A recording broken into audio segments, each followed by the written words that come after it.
sina Pedro at Juan sa templo. Sa malapit na tinatawag na pintuang maganda ay may isang lalaking ipinanganak na lumpo. Dinadala siya roon araw-araw upang magpalimos. Nang makita niya sina Pedro at Juan na papasok sa templo, siya'y nanghingi ng limos. Tinitigan siya ng dalawa at sinabihan ni Pedro, "Tumingin ka sa amin." Tumingin nga siya sa pag-asang siya'y lilimusan. Ngunit sinabi ni Pedro, "Wala akong pilak o ginto, subalit may iba akong ibibigay sa iyo. Sa ngalan ni Jesucristong taga Nazaret, lumakad ka." Hinawakan niya sa kanang kamay ang lumpo at itinindig. Pagdakay lumakas ang mga paa at bukong-bukong ng lalaki.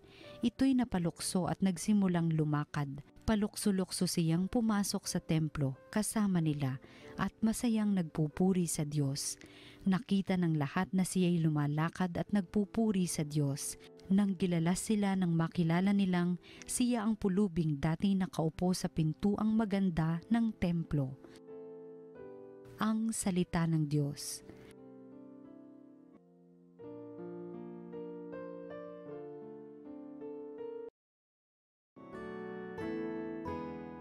Diyos ay dapat parangalan ng banal niyang sambayanan. Dapat na ang Diyos itong Panginoon ay pasalamatan.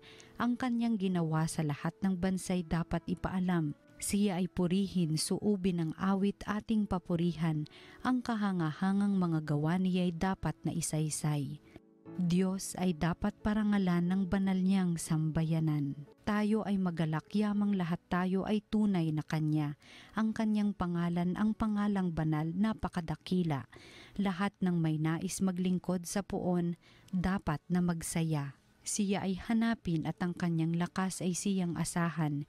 Siya ay hanapin upang mamalagi sa Kanyang harapan. Diyos ay dapat parangalan ng banal niyang sambayanan. Ito'y nasaksihan ng mga alipit anak ni Abraham, gayon din ang lahat na anak ni Jacob na kanyang hinirang. Ang Panginoong Diyos ay ang Panginoon. Siya ang ating Diyos, sa kanyang paghatol ay ang nasasaklaw buong sansinukob. Diyos ay dapat parangalan ng banal niyang sambayanan. Ang tipang pangako'y laging nasa isip niya kailanman, ang mga pangakong kanyang binitiwan sa lahat ng angkan.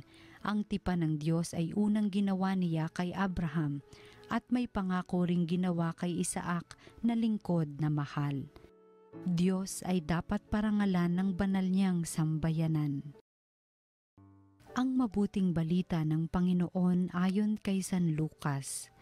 Nang araw ding iyon, ang dalawa sa mga alagad ay patungo sa isang nayong tinatawag na Emmaus. May 11 kilometro ang layo sa Jerusalem. Pinag-uusapan nila ang pangyayari. Samantalang nag-uusap sila at nagtatanungan, lumapit si Jesus at nakisabay sa kanila. Siya'y nakita nila, ngunit hindi nakilala agad. Tinanong sila ni Jesus, "Ano ba ang pinag-uusapan ninyo?" At tumigil silang nalulumbay.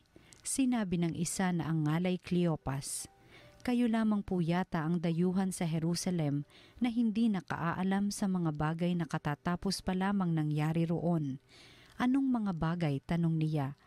At sumagot sila, "Tungkol kay Jesus na taga Nazaret, isang propetang makapangyarihan sa gawa at salita, maging sa harapan ng Diyos at ng mga tao. Isinakdal siya ng aming mga punong saserdote at mga pinuno upang mahatulang mamatay at siya ay ipinako sa krus. Siya pa naman ang inaasahan naming magpapalaya sa Israel. Hindi lamang iyan. 3 araw na ngayon mula nang mangyari ito, nabigla kami sa ibinalita ng ilan sa mga babaeng kasamahan namin.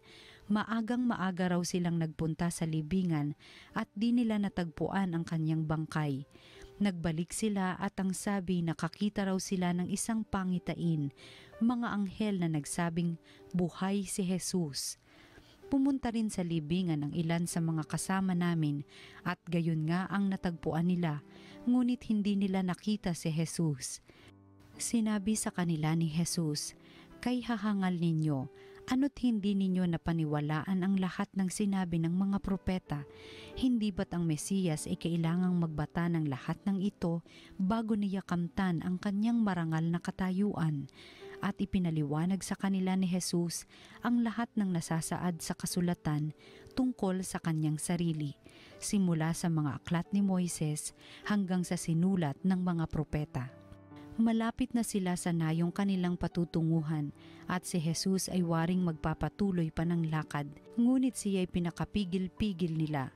Tumuloy na po kayo rito sa amin, anila, sapagkat palubog na ang araw at dumidilim na. Kaya't sumama nga siya sa kanila.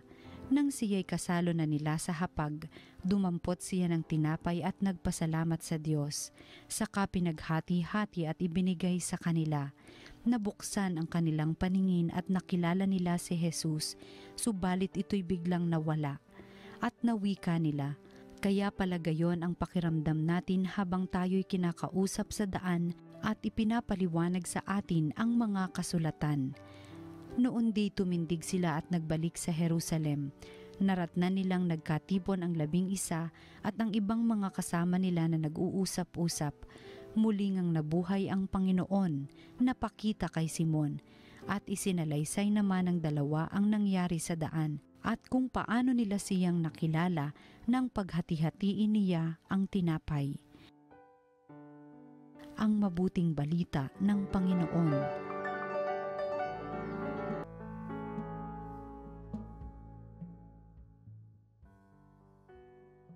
Magandang araw po mga ginigiliw naming taga-subaybay. Tayo po ay nasa Miyerkules sa 8 araw na pagdiriwang ng Pasko ng Pagkabuhay ng ating Panginoon. Happy Easter po sa inyong lahat mga kapatid. Mula po dito sa TV Maria, sa Salita ng Diyos, Salita ng Buhay.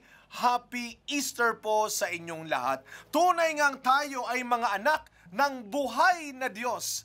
Buhay na buhay ang ating Panginoon. Kaya nga po mga kapatid, patuloy po nating pagnilayan. Pagkatapos ng ating 40 araw, 1 linggong pagninilay ng pagpapakasakit, paghirap at kamatayan ni Kristo.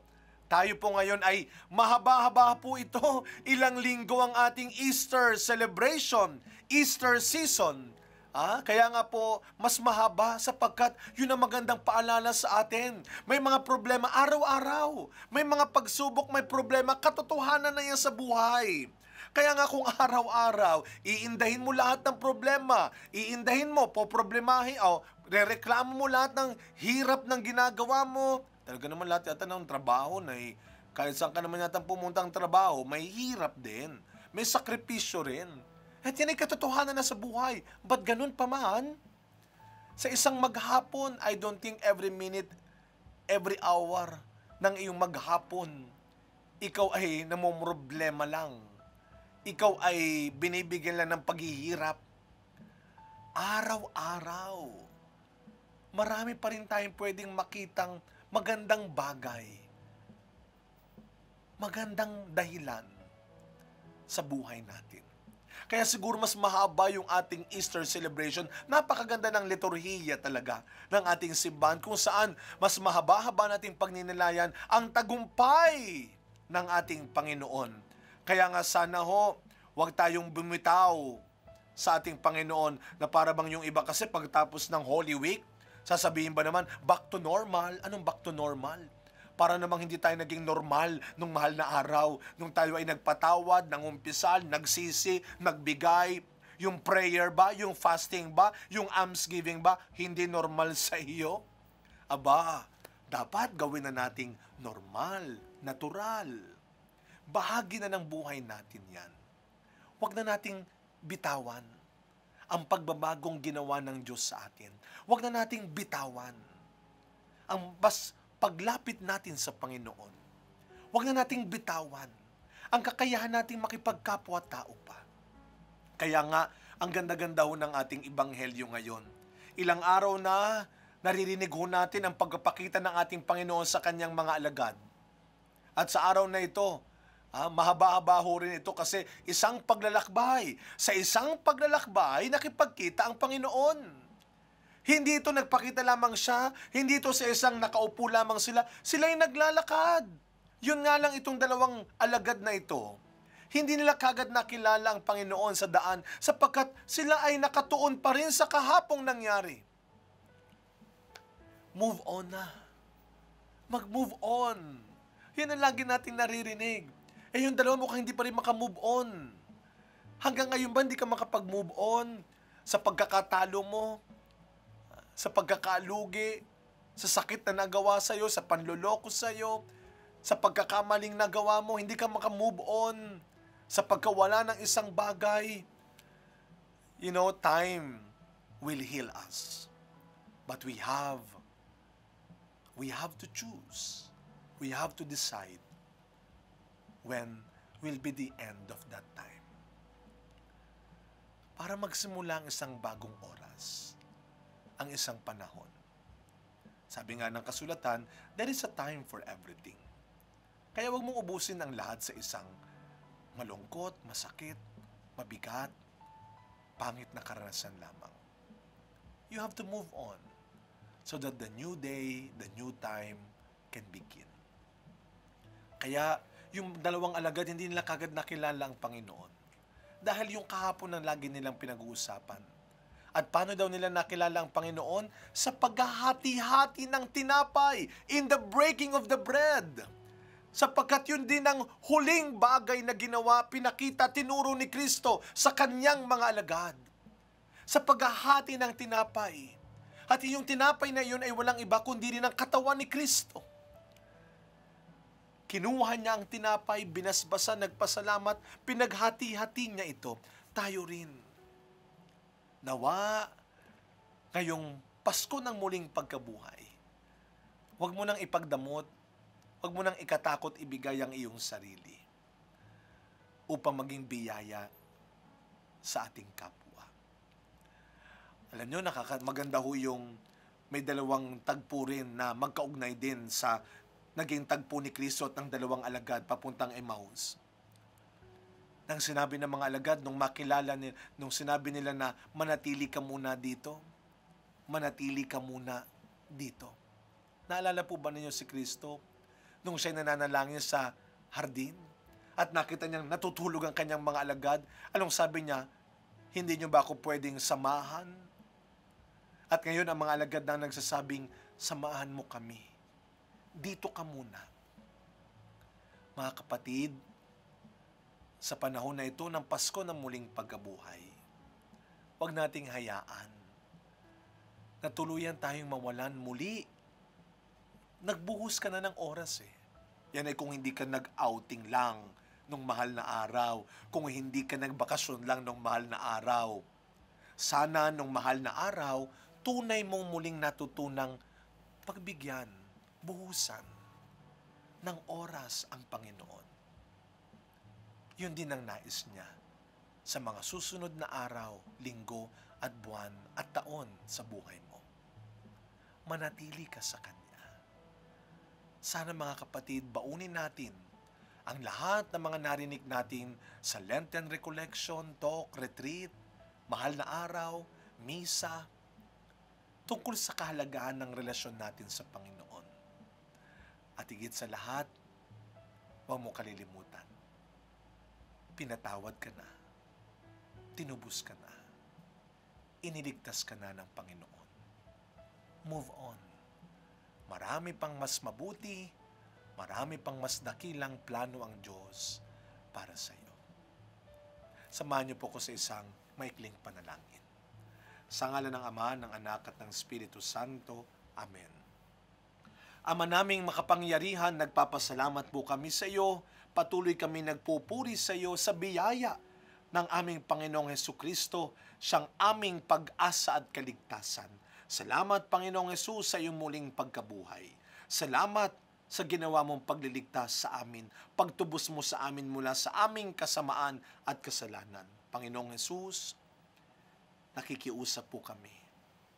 Huwag niyo pong hahayaan na kami ay muling makalimot, mapalayo sa iyo dahil sa aming mga sariling kagustuhan lamang. Dahil sa aming mga luho sa katawan, dahil sa aming mga maling gawain, dahil sa aming mga masamang pag-uugali. Panginoong Hesus, ikaw ang aming tunay na kaligayahan, kailangan, kaligtasan.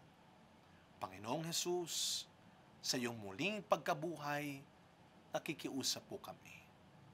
manatili ka sa amin. Sumainyo ang Panginoon.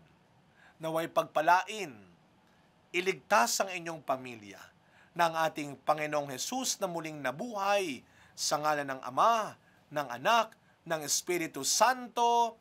Amen. Alleluia! Happy Easter po sa inyong lahat.